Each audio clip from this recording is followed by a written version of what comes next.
所有物资要送到。疫情期间，我们向在武汉的医护人员征集了他们手机里的视频。一个上海的护士，每次上班前都要打开酒店的窗户，去拍窗外的样子，拍刮风，拍下雨，拍天放晴，拍下雪。他还会忍不住把手伸出窗外去摸雪粒子。我们能看到他的手因为消毒水的浸泡已经干裂了。有一天，他应该是去上夜班，打开窗户，突然就看到了一轮圆月。他站在窗边很久很久，努力地调整着手机软件的参数，想把月亮拍清楚。这组视频没有红区里惊心动魄的抢救，却莫名的打动人。也不知道为什么，他要一直拍窗外，这就好像身处疫情中的人们，不知道为什么要一直的努力往前走。终于有一天，一抬头就看到了希望。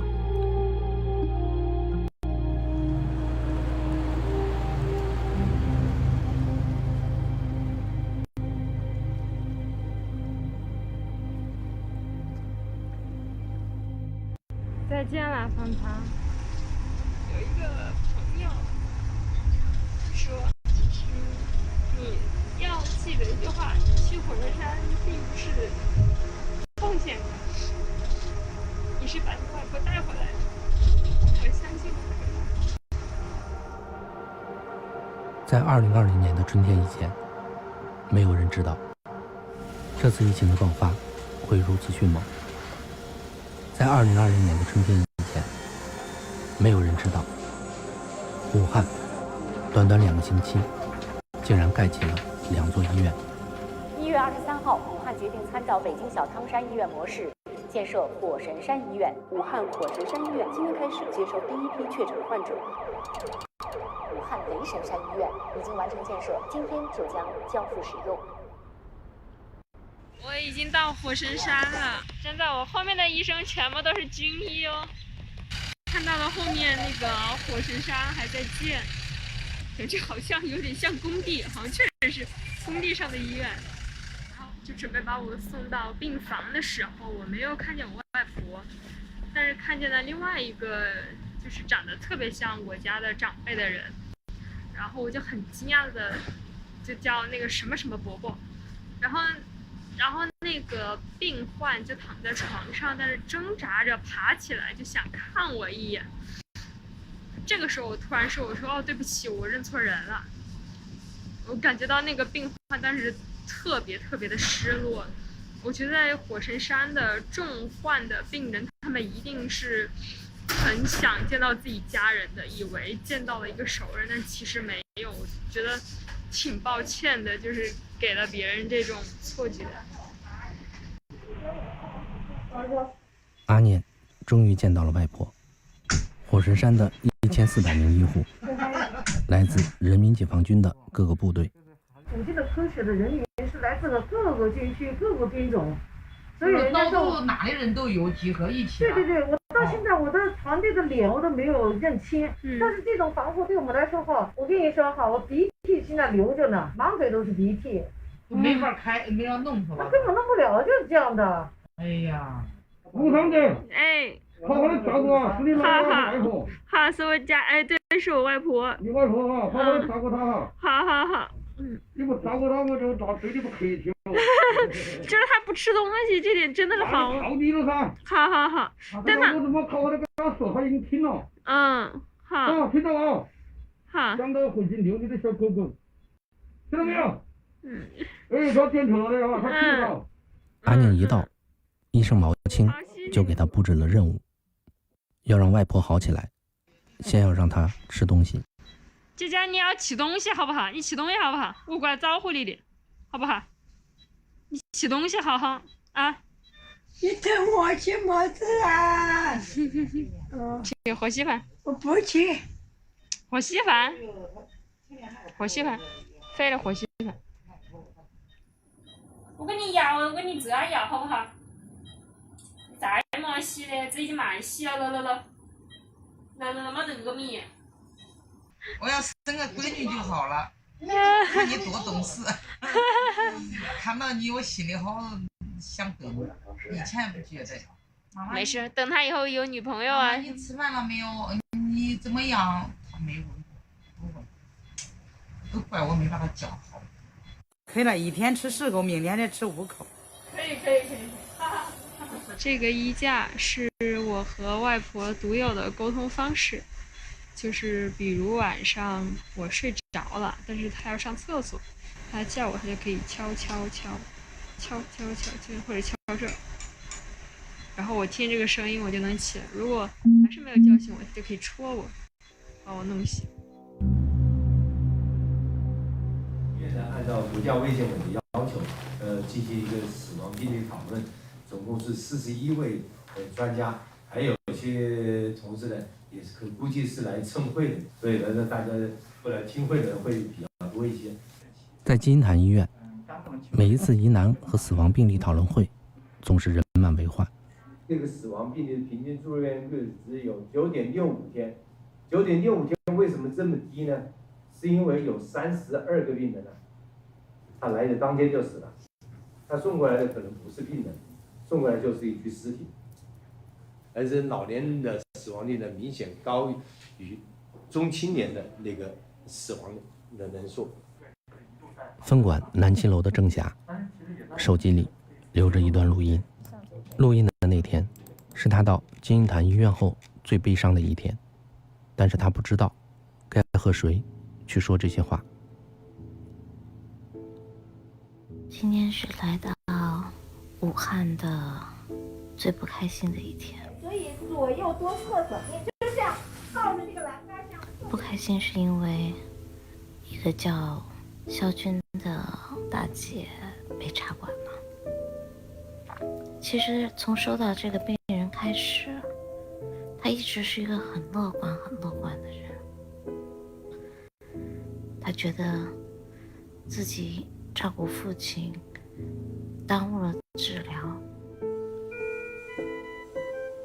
刚开始有一段时间他的情况真的不错，我觉得很开心。尽量这样抬一抬，哎，这样也是一个扩胸运动。每次经过他的时候，我总会多停留一段时间。就一下，后手尽量深，尽量慢。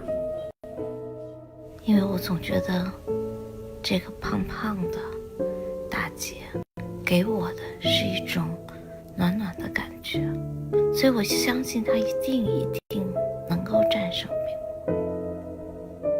可是她却病情出现了一些反复，气机越来越加重。还是经常老刺激性咳嗽是吧？老是发烧，没事，别着急，我们给你把药调整一下，好不好？我想办法调整抗生素，调整了治疗方案，但是似乎不产生任何的效果。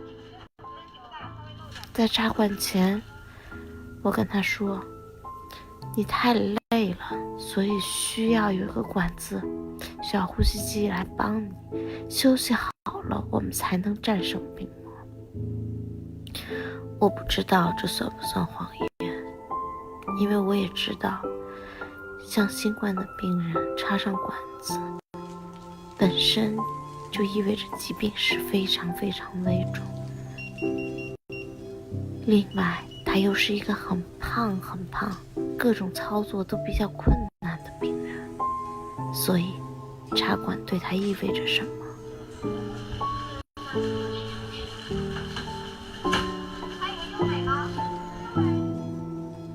其实他对我寄予了很多的希望，他觉得应该昔日的我，到底我能帮到他多少？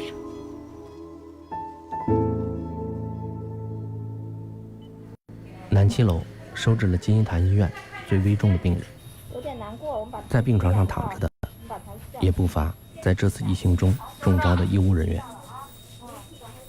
武汉市中心医院的医生梅仲明和副院长王平就住在一个病房，两人都同时接受了插管治疗。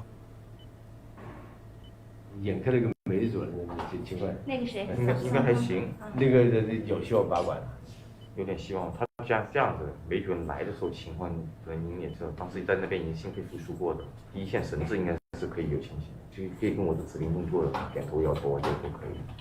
要呼吸支持呢，反正我们还坚持活位吧。你来的时候肯定是好一点，但你说现在能不能保证肯定不行了，是吧？对。隔离病房看不到阳光，见不到亲人，等一下就好了。医生没有特效药，这就是新冠患者，尤其是重症患者面对的现实。很多人因此丧失了活下去的勇气。一天到晚就这么想，活着多好啊！你是不是要喝吗？喝一点点好不好？来喝一口。就刚那个，他不吃药，不喝水了，他其实是已经完全不配合了。但医生和亲人在另一端拉扯着他们，让他们坚持一下，再坚持一下。老板给你写信了，我帮你念念好不好？他跟你结婚45年，你老说你俩是青梅竹马，原先是个1米3楼的大海军，现在躺在医院里面抢救，还蛮自责自己把病染给你了。家里面还有从同期刚刚抱出来的孙女，已经从2斤长到8斤了。你还没见过面，还没包裹，坚持活下去啊！一定要活下去啊！就因为我儿子有特殊情况，他是精神残疾的，所以我这一直陪着我儿子。怎么说呢？作为我一个正常人，我肯定害怕的冠状病毒，但是我作为母亲，我不怕。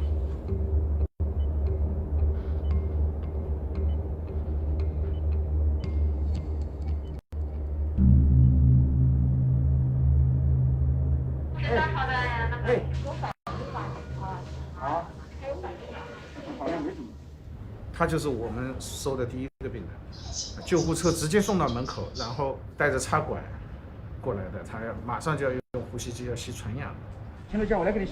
雷神山医院 B 区 ICU 里，15床钱洛佳是最早来的患者，同时也是整个 ICU 里病情最危重的。气有点透不过来是吧？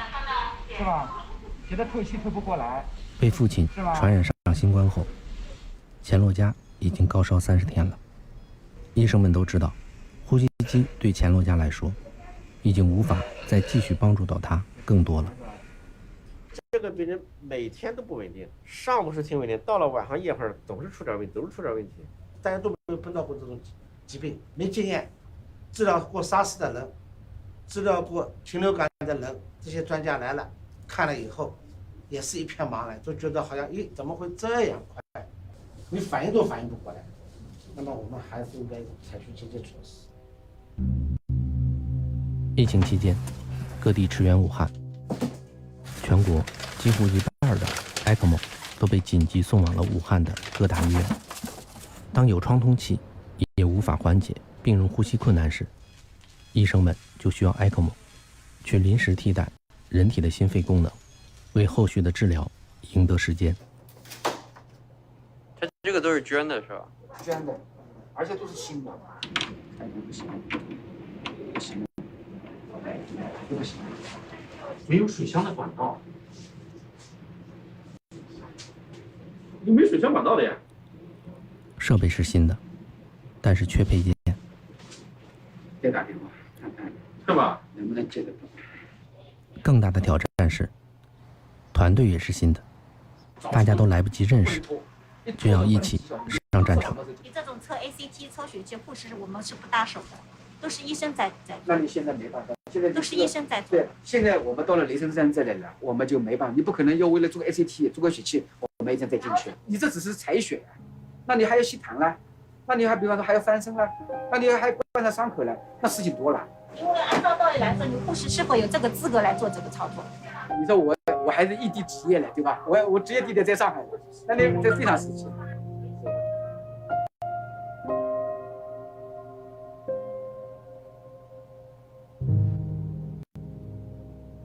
这个时候你就是要强调的我们这个团队的有效性，急的时候你只要能做就上了，对，这个没办法叫救灾嘛，救难嘛，有的时候没办法。难度大的是各个医院的习惯性不一样，可能操作上也不一样。我们这个 ECMO 团队，我觉得要劈开单位的界限，我们现在就是一个雷神山的。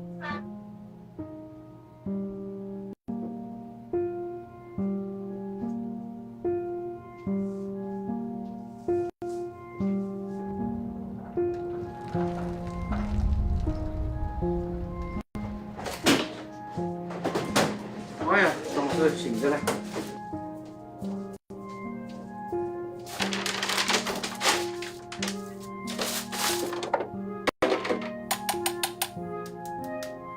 ECMO 的配件终于来了。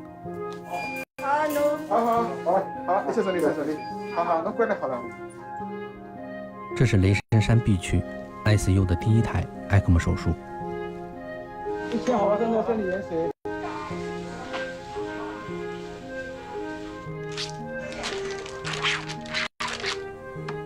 红色的管路把钱罗家的生命和 ECMO 机器连接了起来。咱们开始了，几点钟？6点48分。靠着这台机器，钱罗家的肺可以暂时休息了。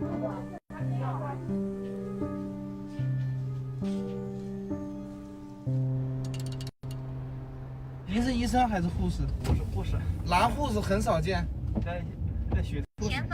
我本来准备申请上一线的，当时他被选上了，然后我就没上去。你老婆在一线，她是护士。对，她的经营谈。你1个月没见到她了？我这刚才结婚，然后就搞个这样事儿。刚结婚就搞这个事儿？情人节怎么过的？情人节就这样过呀，我天天在医院上班，我这连续上了5、6天。那你有给她带了什么好吃的吗？你说是什么好吃的？跟她炖点汤什么之类的。送不过去，去不了。我们现在都出不了，就只能。我帮你送，加微信之后我给你推荐个 APP， 我到时候教你怎么炖汤，好吧？可以。帮你让他看着他吃完，然后再帮你拿回来，可以吧？可以。生活就这样子，要有点情趣，否则多无聊啊，对吧？是的，是很无聊。就算是打仗，也阻止不了爱情啊，对吧？要阻断新冠病毒在人际之间的传播，隔离是唯一的办法。谁也不知道病毒究竟还潜伏在哪里。关闭社区出入通道，把人口流动性降到最低，才能阻断疫情的再次爆发。都不在这里，都回个，还坚持，再坚持一下，好吧？都不要在外面了，好吧？为了减少人员聚集流动，多数居民严格按照社区防控的要求，自觉隔离在家，但要做到严防死守，不留死角。社区工作者需要把工作做得更深、更细、更实。老子他4号那个坨子屋里又打麻将，你过来我再拍2个人，好。人呢？没打麻将。没打麻将，我都打了完，你打麻将噻？真是给说了多少次，上把麻将拿了还不开。行，你行，这个是。哟，这边还有啊？你跟说了，你再搞，你他妈开玩笑。说我带那个碗你们去拿的噻，我不玩你们也不拿的，我把那个麻将在玩了一个人在玩，那也不是人家的错。他不麻将都不能开，他还是开。我就说把我把了，他明天又打，你看多吗？罗师傅，他管不住，他不怕死。在这个特需的时候，别个都不敢打，他不怕死敢打。人家他不是说我有意见，人家把我的事了删了。也不是我们拿的，他说我那个。是那个公民，哎，他说我那个，他说的那个。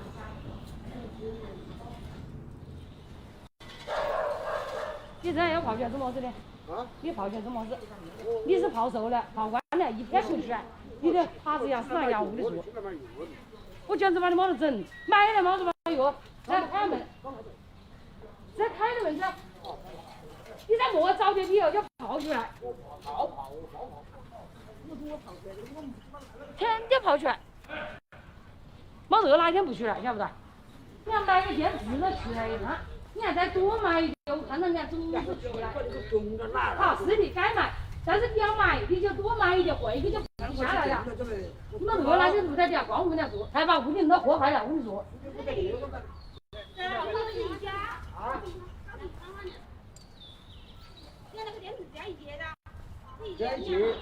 加一节的。哎，小熊，你要做啤酒嘛？要甜的，这里甜的，我爹就没得办法的，要我跟爹的买，爹饿死我。你那如果不甜的馒头是吧？那个总不能要我不能吃的噻。我现在带你进来买了，好吧？不要甜的啊！哦，你说饿死我。哎，我还先把的好吧？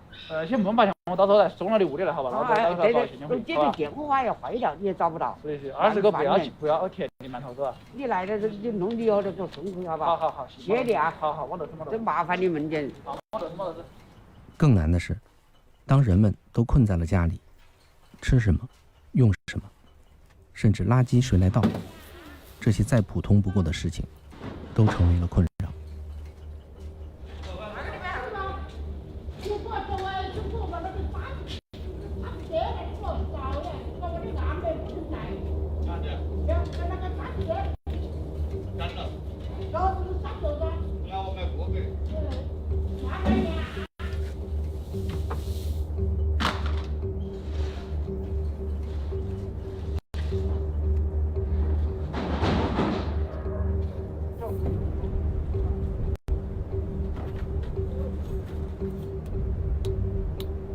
就是要记得喜欢，还有你哪里呢？不见。社区的栅栏将里面的人保护了起来。栅栏之外，医生们还需要更进一步，看清楚敌军的样子。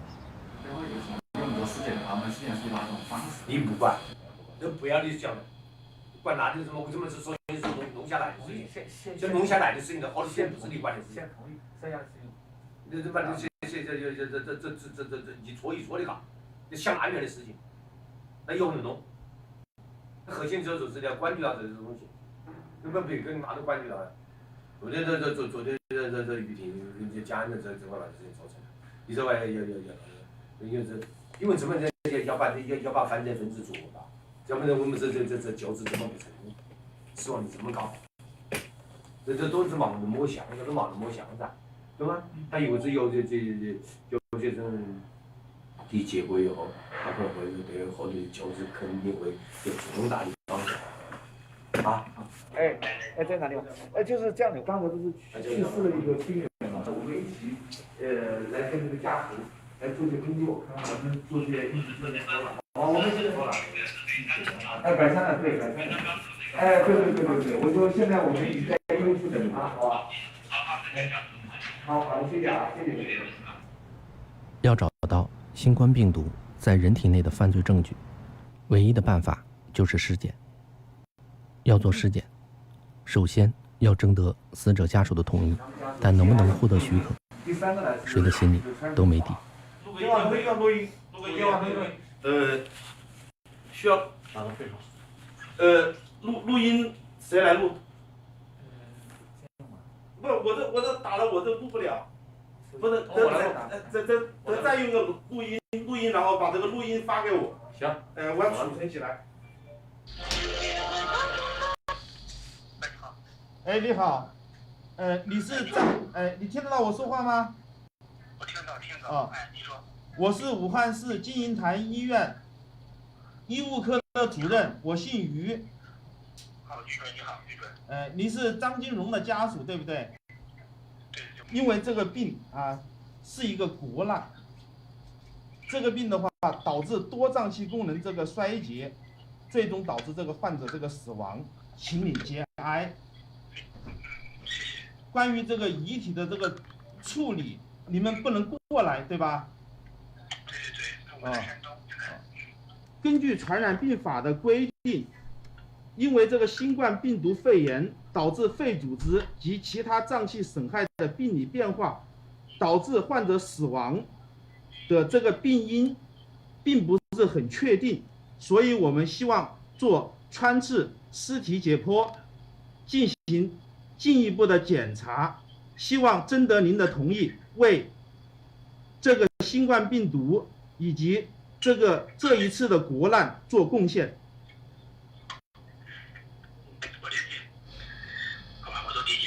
根据国家卫健委还有红十字会，他们会给予这个家属这个经济上的补偿。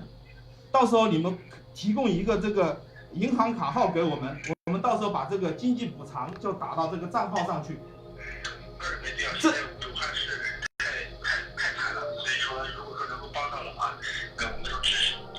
是的，谢谢你。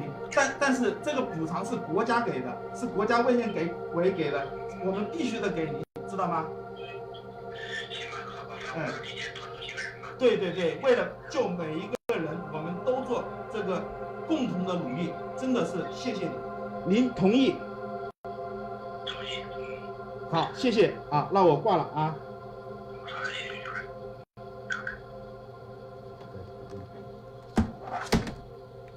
这就是对国家做贡献，是这是确实。这个家属觉悟也就是非常好，我是非常感动这个事。对，非常理解。就是一个病理科的很有名的一个专家，他就很遗憾，他说现在为止还没有拿到死亡患者的这个标本，从这个病的诊断没有好的诊断的话，对治疗是一个缺憾，他就很呼吁这个，很快我们就开始搞这工作了，我觉得蛮好的，导致了这些多脏器功能到底是什么样一个损害，大家都不知道。对。2月15日，因为在电话那头的那句“我同意”，人类对抗新冠的历程也至此翻开了一页新的篇章。对不对？刘教授，现在就直接到时候4个晚上，我回头我们把东西先推的时候就4个，好吧？那现在我们就我准备开始动了。15号上午开的会，说要做，要等到文件下来嘛，起码下午就应该第2天才做。结果当天下午晚上就通知了，我们原来想的是一个手术台的一个床，在上面做，实际上来的时候就是一个病床，所以有条件要上，没有条件创造条件也得上。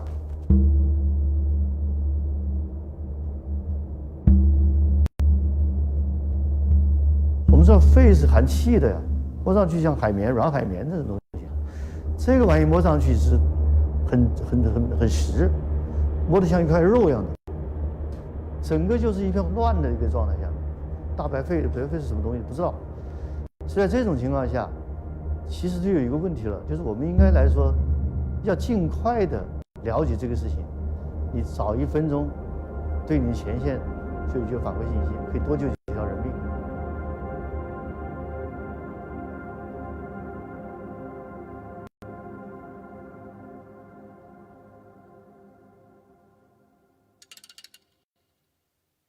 这是我们的针线活担当袁阿姨，宋阿姨是负责编织链条。经过了一天我们全病房的辛苦劳作，成果斐然，我们做出了7个完全不一样的包，真想给大家欣赏一下我们的得意之作。哎呀，最好看那个就不看了好，最好看那个超级得意，看得出来这是什么吧？这黄鹤楼。整个病房充满着欢乐，医护们背上了患者给他们定做的手工限量版包包。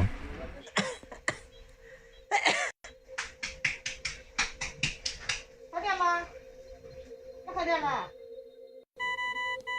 就当所有人都以为病毒逐渐远去的时候，阿念的外婆突然看不见了。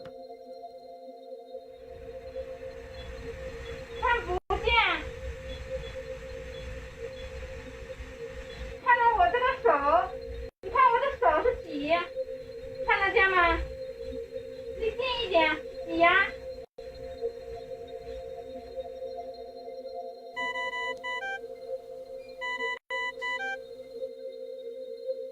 心率现在154、160、159、155。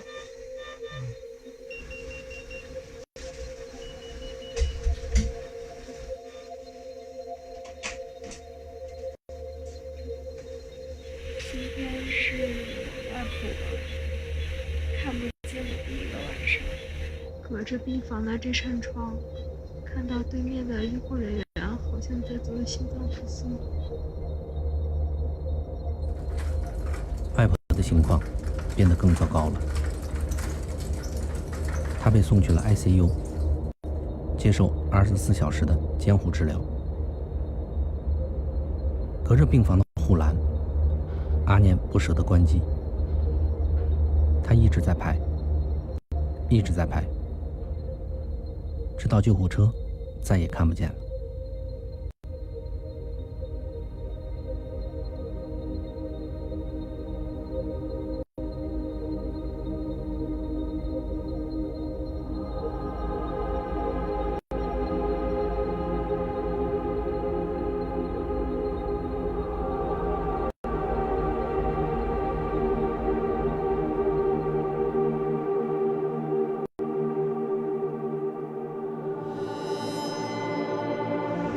这个衣服当时是我给他脱的呀。啊，还有老人的一根头发，就把这个头发留着，因为武汉在这个疫情结束之前，连骨灰都没有，我就拿不到那骨灰，所以我现在把这些头发给你拿回去，就当骨灰给你供回去。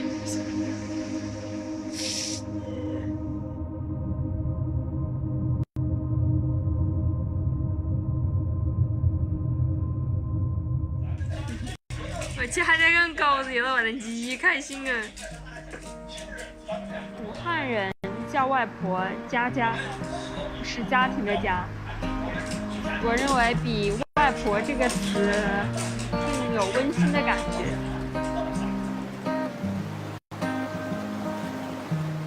那一年我让佳佳带我去东湖，我那是4楼车，他就带我去了，走到东湖的大门，我不晓得几高兴。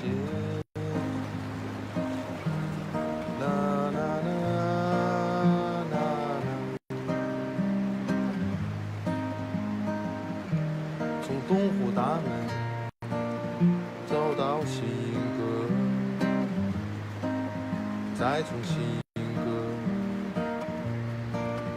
走到3楼。我会照顾好你的妈妈，然后带她一路回去。我走不动了。我外婆开始吃一点橘子了。对了，一天吃4个，明天的吃5个。因为我外婆是听不见的，所以我每天都只能给她写字沟通。背坨坨换酒锅，佳佳累了背不动了，背坨坨换酒锅，佳佳累了背不动了，背坨坨换酒锅，起我了。爹爹累了背不动了，背坨坨换酒锅，妈妈累了背不动了，背坨坨换酒锅，爸爸累了背不动了，背坨坨换酒锅。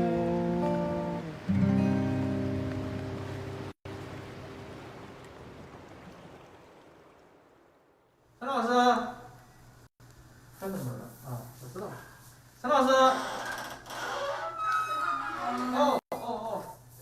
你好，这是我们这个，王老师，这是我们的记者，然后这是高老师，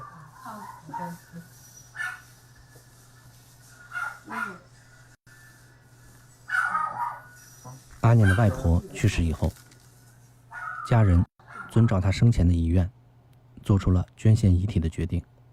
这个决定呢，很早，他说他死了，他不要，什么都不要了。他说他把遗体捐献，他要问在哪里去可以去办那个手续。我们还说他，我们说你这个年龄这大，你什么器官别人都不会要的。啊，你一点都没完呢。赶紧摸着活吧，我们家里其实没这个病到我们这里。记者跟着医生探访了居家隔离的阿念妈妈。那一天，前往拍摄的记者在阿念家里晕倒了。回去了，结束了，快走了。来，睁眼。高头，哎，醒醒。好在只是虚惊一场。他只是因为每天超负荷的工作，穿着防护服，体力到了极限。哥，你晕倒了。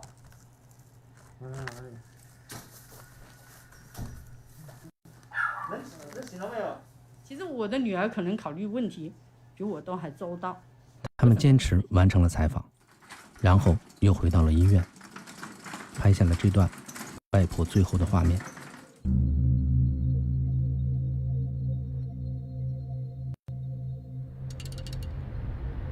这个是当时的一个照片，这切开以后呢，就是这种灰白色的，表面有很多这种像鼻涕一样的东西往外流。医学的进步是一场接力赛，这场接力赛中，不仅有并肩作战的医生，还有素不相识的张金荣，有阿念的外婆，以及一位又一位捐献遗体的患者。是他们的奉献，给了医生反攻的机会。这一次，人类终于有机会看清敌军的模样。主要是一个纤维化的改变，几乎很难看到正常的肺泡结构，所以这个肺泡还不像大型肺炎，好了以后肺泡还可以恢复，这好像是一种摧毁式的。如果这是一部电影，那这里应该是故事的高潮，转折出现，挑战迎刃而解。但现实没有剧本，尸检的结果解答了医生们的很多困惑，但同时抛出了更多的难题。It's amazing， 我没法理解就是这件事，就是您作为一个病理学家，怎么来解释这样的这么一个严重的表现？那一天晚上，金银潭医院4楼的会议室里坐满了医生，迟到的就站在走廊，把头探进窗户，生怕哪一句没有听到。那一刻，每一个人都很专注。因为现在病毒进入了一个新的宿主，正在发生宿主适应中的病毒，它的基因变化都是在这个表观遗传学之后再发生比较显著的变化了。而人类对于功能基因的识别根本就是非常浅薄的，因此我们面对的是全新的不知深浅的病毒。所以大家在这看着这个解剖的人，脑袋想着病毒到底它的走向是怎么样的。那个时候的他们，真称得上在追求真理。今天来了这么多的医生，说明我们医务人员对真相的了解，只能说越来越接近了。是啊，怕什么真理无穷呢？进一步，自然会有进一步的欢喜。哎，看那个碳，在第一张那个碳第一张。哦，快定了，OK，非常好，有一点点反光啊，有一点点小闪点的反光。算好了吗？算好了，再走一下。哎，就看那个碳，我看到了。哎，好，这个蛮好。所以跟那个尸检的结果还是蛮符的，都是粘，都是氧，都是包裹的。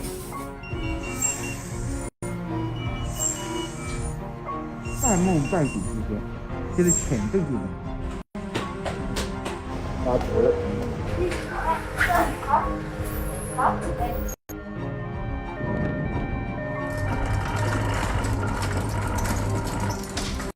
那个5条的宣讲线开到15楼。是的。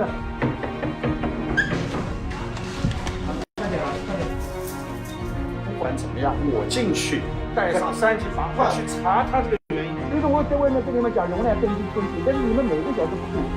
以后还没人登记，一定要我说可以才行。哎，对，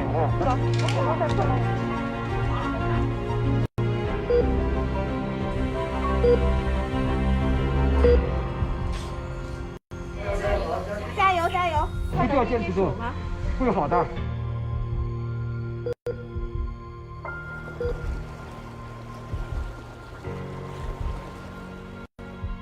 血压平稳，心率在170左右。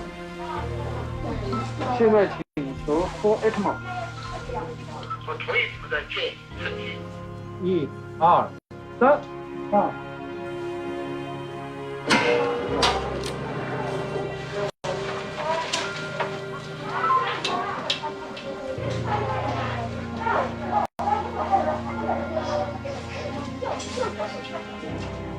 讲话，发声音啊，发声音，啊，那咳嗽有声音了，对吧？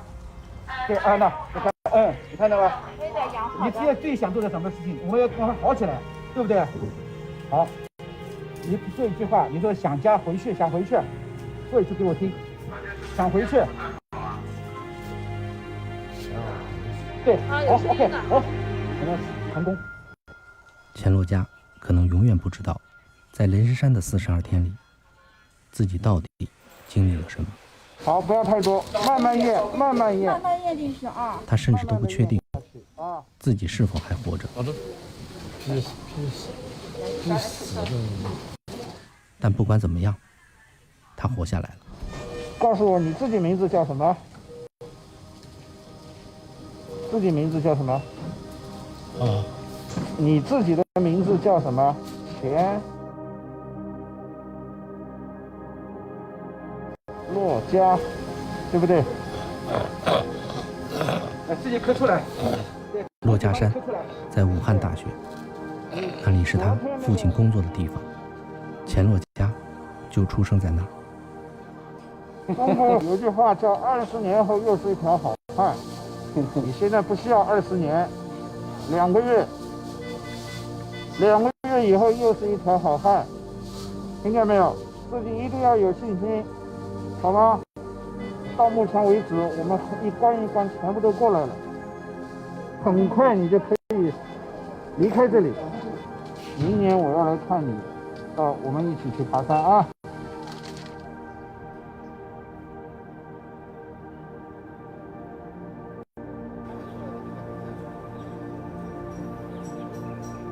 踩一踩，拿脚踩一踩。哎，这勒一勒。哎，对，这是消毒的。帽子拿掉。帽子拿掉。这酒精啊。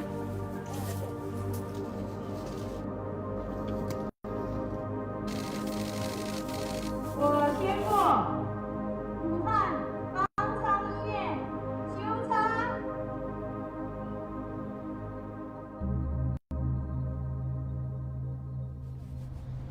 金银潭医院那天我接了一个男的医生，然后跟他有个约定，就是他家里做鸡汤，然后我帮他送过去。结果呢，他家里练了2天，觉得做的很好吃了，然后叫他主任带过去了，就是金银潭的。他老婆特别感动。现在好多人就是。对啊，以前不做饭的，现在在家高手学着会做饭了。对啊，所以我回家之后，我老婆说：“你想要什么东西吗？我就给你买了。”她说：“能不能把鱼回来做个饭吃啊你？”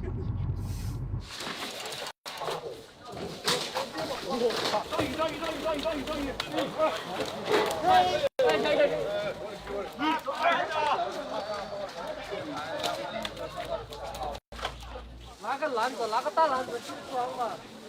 我操！不行，前面太重了，前面太重了。搞不会饿噻？漂亮。把车子搞。来，好，走。走。这样子每一个桌子各自管各自的网格，还有拿了的坚决不能拿第2条，哪怕一家有4个人也是拿1条，但是有这种情况，比方说205有一家206有一家，205是婆婆，206是儿子媳妇，6回来2个，123两套房子。哪些人是斗举的，哪个人是重病的，急需要救助的这样的人，你要放得心，你要问账。就跟我一样的，我养几个案，我晓得我的哪个案有钱，哪个案比较困难，哪个案屋里那个，那么平时我要至少是有，我就会统筹的安排。有华裔的，没有领过语的，可以到社区大院可领育。这里，2条，还是小的就2条，大的就是1条。拿来的快点上课，活的，快开始杀。过去。可以到。后面的稍微等一下，好吧？里面有蛮多人的。你改一下子，哎，是的，再有的人他硬是记不到号码，就耽误时间，晓不得？那一天，金一兰一直在分鱼，5000多口人，但是今天只到了700多条鱼，这要怎么分？都有的，战队都有不急，拿来的快点上课，多配合一下子。好，明天送他们。不要急，没有要急，解决不了问题。但是鱼最后还是分完了。好。哎呦的，再搞下子我都要倒了啊！我到正常都没吃饭嘛，都搞显个气那个。我们金鱼还有糖条鱼。金一兰坐在这里，突然就想到了上个月因为病重走不动路而摔跤的大姐熊秀珍。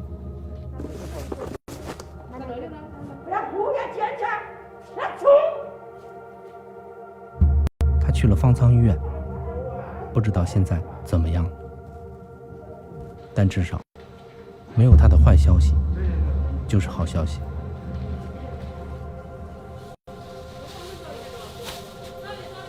人就是这样，最困难的时候闷着头干，看不了那么远，但是变化正在身边悄然发生着。社区的工作不再是上门排查转运病人，而是变成了送鱼送菜买米买面。但是你看几身体是啊，你是个瘦的还是个胖的？不是那个你是安排好那个送米送油的，油带后头多少的啊？油米面。影片开头那个拍月亮的护士所在的中山医院援鄂医疗队，因为一张照片火了。那一天，医生推着一个重症患者下楼做 CT， 准备回病房的时候，突然看到了早春3月的夕阳，两个人就停了下来，一起看太阳。这一幕恰巧被人拍了下来。您把我从死人里救回来，说我到现在都这么健康，我非常感谢。是的。再来那个地方，看夕阳的地方，重拍一个。对。好不好？在这里。好。为什么拍个月亮，看个太阳，就会让人感动？那是因为，在一场战争中，那一刻，让人看到了生活的样子。那是我们为之战斗的原因。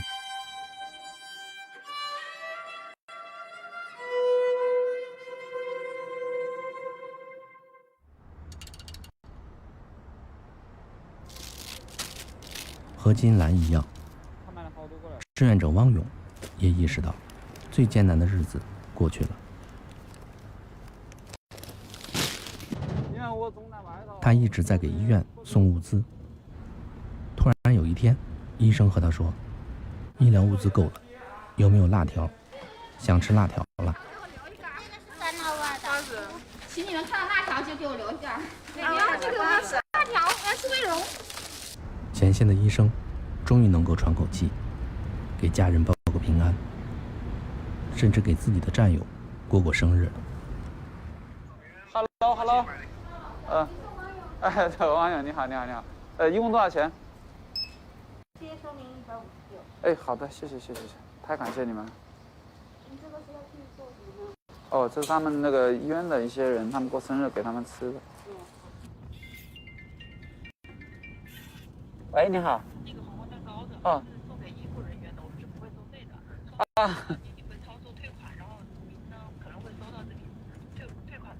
哦，感谢，我觉得我已经买到都已经很不错了，你们还做免费，我天，谢谢，真谢谢啊！哦，羡慕免疫，说明我们的防护很好，对吧？用手扇一下吧，再来一次，1、2、3。祝你生日快乐，祝你生日快乐，祝你生日快乐。3月20号是你过生日，对不对？等你彻底好了，我就去武汉看你。奶奶已经好了，都在家里等你。哎，这样。多好女儿，一家人的多好，是吧？大家都好起来，他奶奶也好了，啊，争取早点回去跟家人在一块，好不好？听王爷的说了啊，每天下午让你看一下下。王爷的非常正常，拜拜。好，拜拜。哎呦，忘光了。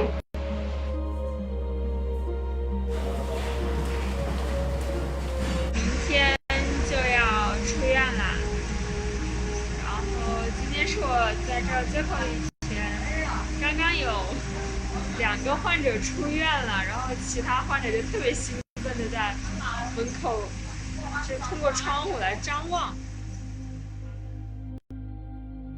月光穿过了战场上的硝烟，生活的光亮照在江面上，最普通的生活日常就要回来了。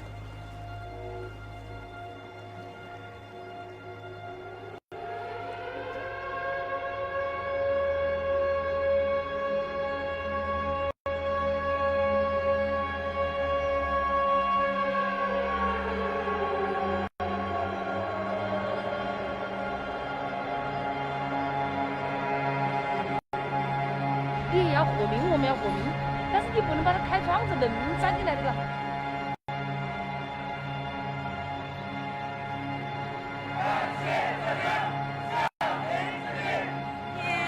拜拜，拜拜。